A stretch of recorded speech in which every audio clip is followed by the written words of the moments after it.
started Adidas to work on circular business models was twofold. First of all, the consumer and seeing where the consumer is headed, also understanding pain points that our consumers would go through, with sort of realizing where we are headed and what the consequences of consumption are and where we are headed as a planet.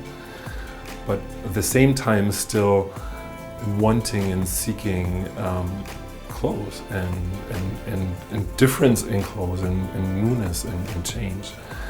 But also realizing that the issue and the problem we face has become significant, and Adidas is a big player in the marketplace, and we do play a role in solving that issue. And so that really is what prompted us to start working on circularity. Well, circularity for us is embedded in a context, in our strategy, and that strategy really kicked off more than 5 years ago with Parley for the Oceans and our collaboration with Parley, and really learning how recycled products performed with the consumer. And the story there has been a tremendous success, going from 1 pair of shoes by the time to 25 million this year. And along the way, obviously, we kept on asking questions. Questions like, well, recycled product is great and it's good, and we put up moonshots for Adidas to use only recycled polyester by 24. But we also realized that that wasn't enough, because at the end of the day, recycled product would be thrown away.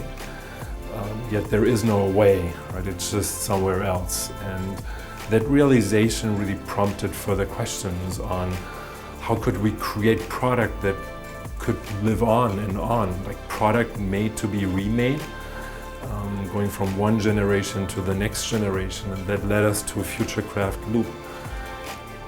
But we also noted that just taking the product angle into circularity wasn't enough. There would also be a business model angle, like answering questions on how we would be able to reclaim product from the consumer, which then would lead to other questions, like what would we do with that product? And eventually we sort of clustered 2 perspectives, one being resource efficiency, sort of using as minimal as possible virgin resources and regenerative resources and creating sustainable product, but then on the other hand also maximizing unit efficiency. So really driving the products that we have created against maximum usage. A circular Adidas and what it looks like, really I don't know. This has never been done before. This is a green field for us and for the industry at large. So we are failing forward, we are testing, we are iterating and developing our idea and understanding of what circularity is. In the end, for us, it's about asking the right questions and having the freedom to develop the brand against those questions, like how we would be able to reclaim product, or how we'd be able to provide product to as many consumers as possible. And ultimately, over the months to come, really our understanding of what a circular Adidas will look like will evolve. There are two principles that we pursue. One being to use as little as possible non-regenerative virgin material, and the second one ensuring that product would not end landfill.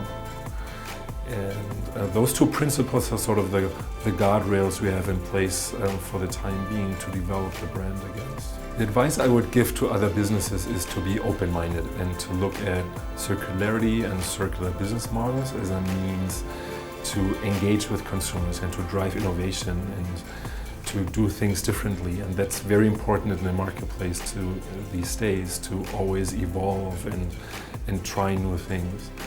And obviously asking the right questions and creating space in the organization to find answers to those questions and being truthful to yourself along the way.